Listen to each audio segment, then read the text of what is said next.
تعاتبني عادي، طب ليه عمال تفكر؟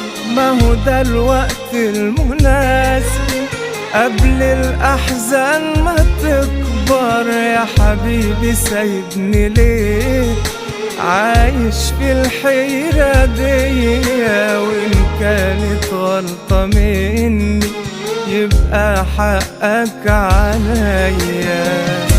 أنا مصمم مش ماشي قبل ما تتكلم، مقدرش أسيبك تتألم.